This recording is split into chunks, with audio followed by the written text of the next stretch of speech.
নমস্কার বন্ধুরা, সবাই কেমন আছো? আশা করি ভালো আছো। আমিও ভালো আছি। অনেক দিন পর আবার একটা রেসিপি নিয়ে তোমাদের সামনে চলে আসলাম। তো এটা খাসির ফুলকো, কেউ ফুসফুসি, কেউ আরও অনেক কিছু নামে তোমরা চেনো। তা কে কী নামে চেনো অবশ্যই কমেন্ট করো। আমরা খাসির ফুলকোই বলি। তো চলো আজকে এই রেসিপিটা তোমাদের সামনে শেয়ার করলাম।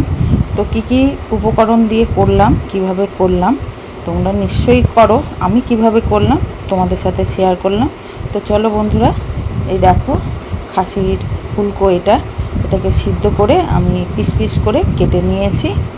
আর এখানে বড় বড় সাইজের আলু নিয়েছি। এখানে টমেটো, আদা রসুন বাটা, তেজপাতা, পেঁয়াজ সব নিয়েছি। তো চলো রেসিপিটা শুরু করি।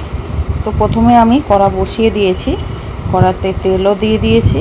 তেলটা একটু গরম হলে আমি একটুখানি হলুদ দিয়ে দেবো।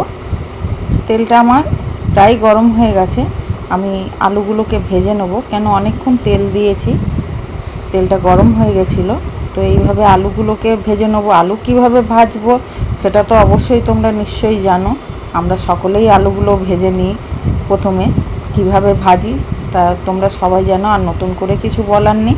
তো চলো আলুগুলোকে এইভাবেই ভেজে নিয়ে ফিরে আসছি। তো দেখো বন্ধুরা, আলুগুলো আমার ভাজা হয়ে গেছে। এগুলোকে এবার আমি তুলে নেব। তো আলুগুলো তুলে নিয়ে আমি ওই তেলেতেই তেজপাতা দিয়ে দিলাম। এটা মাংস মতনই করব। মাংস যেভাবে, খাসি মাংস যেভাবে করে সেইভাবেই করব। পেঁয়াজগুলো দিয়ে দিলাম। পেঁয়াজগুলো একটু ভাজা ভাজা মতন করব। চলো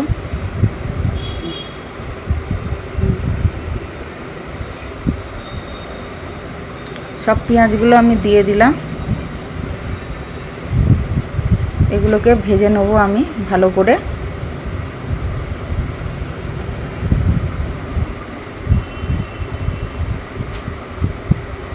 তো সামান্য একটু নুন দিয়ে দিলাম যাতে পেঁয়াজগুলো মজে যায়, আর পেঁয়াজগুলো একটু মজে গেলে তাড়াতাড়ি ভাজা হয়ে যায়।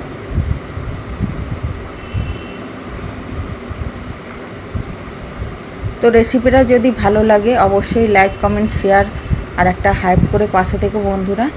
আর পুরনো বন্ধু তোমাদের সবাইকে অনেক অনেক ভালোবাসা, সত্যি অনেক অনেক ভালোবাসা যে এইভাবে আমার পাশে তোমরা আছো। আর নতুন বন্ধু যারা আছো তারা চ্যানেলটাকে এখনও সাবস্ক্রাইব করোনি, প্লিজ চ্যানেলটাকে সাবস্ক্রাইব করে বেল আইকনটা অন করে নিও, যাতে নতুন নতুন ভিডিও তোমাদের কাছে ঝটপট পৌঁছে যায় আপলোড দিলে। তো আদা রসুন যে পেস্টটা ছিল সেটাকে আমি দিয়ে দিয়েছি।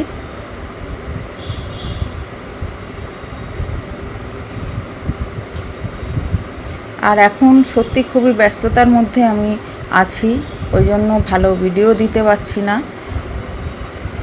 তো তাড়াহুড়ার মধ্যে যেটুকুনি ভিডিও করছি সেটাই আপলোড দেওয়ার চেষ্টা করছি তোমাদের কাছে। তো টমেটোগুলো আমি দিয়ে দিলাম।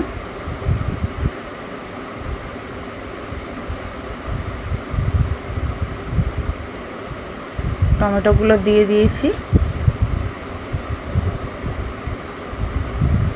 তোমরা কিভাবে খাসির ফুলকো করো অবশ্যই কমেন্টে জানিও। তো দেখো একটুখানি জল দিয়ে দিলাম আমি বাকি মশলাগুলো আমি অ্যাড করব বলে।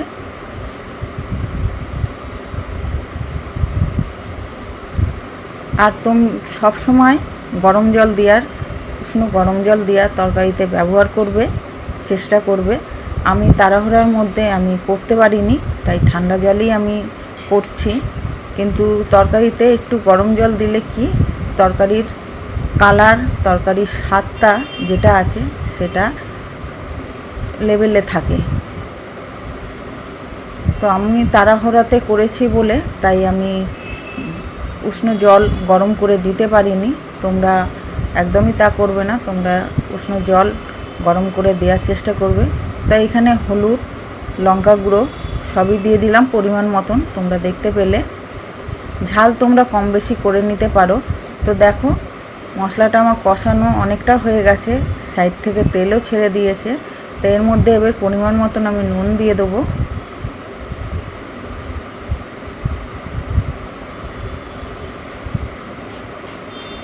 নুন দিয়ে আবার মশলাটাকে ভালো করে আমি কষিয়ে নেব।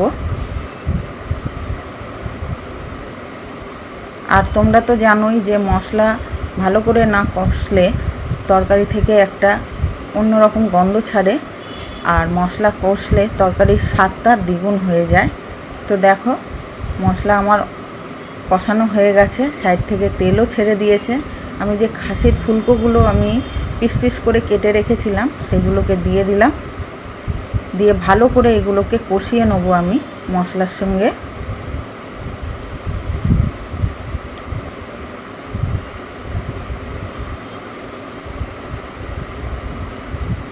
তো এক হাতে মোবাইল এক হাতে রান্না খুবই অসুবিধা হয়, তোমরা যারা করো তারা অবশ্যই জানো। তো যার জন্য একটু 19-20 ক্যামেরাটা ধরতে 19-20 হয়ে যায়, তো কিছু মনে করো না। আর এই ইয়েতে একটা ছোট্ট করে লাইক হাইপ করে দিও। আর ভিডিওটা যদি অবশ্যই ভালো লাগে অবশ্যই একটা শেয়ার করে পাশে থেকো বন্ধুরা। তো দেখো আমার কষানো হয়ে গেছে, আলুগুলো দিয়ে দিয়েছি, কষানো হয়ে গেছে। তো এগুলোকে এবার আমি ভালো করে নেড়েচেড়ে নেবো পরিমাণ মতন জল দিয়ে। একদম খাসি মাংস যেরকম হয় সেইভাবেই আমি করলাম।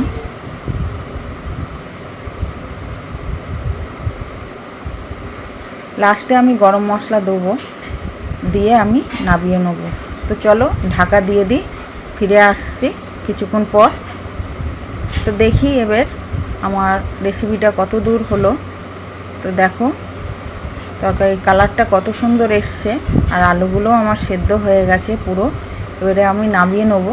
একটু গরম মশলা দেবো, বেশি দেবো না গরম মশলা, অল্প সামান্য একটুখানি গরম মশলা দেবো, দিয়ে আমি ভালো করে নেড়ে চেড়ে আমি নামিয়ে নেবো। তো দেখো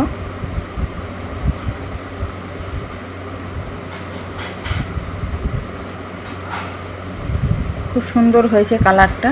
তো চলো নামিয়ে নিলাম আমি একটা পাত্রতে।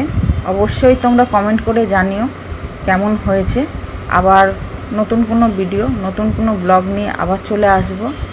তো সবাই ভালো থেকো, সুস্থ থেকো, সাবধানে থেকো। আর সত্যি যদি ভিডিওটা ভালো লাগে অবশ্যই একটা লাইক করো, কমেন্ট সুন্দর সুন্দর কমেন্ট করো। আমার তোমাদের কমেন্টগুলো পড়তে সত্যি খুবই ভালো লাগে। তো সবাইকে টাটা।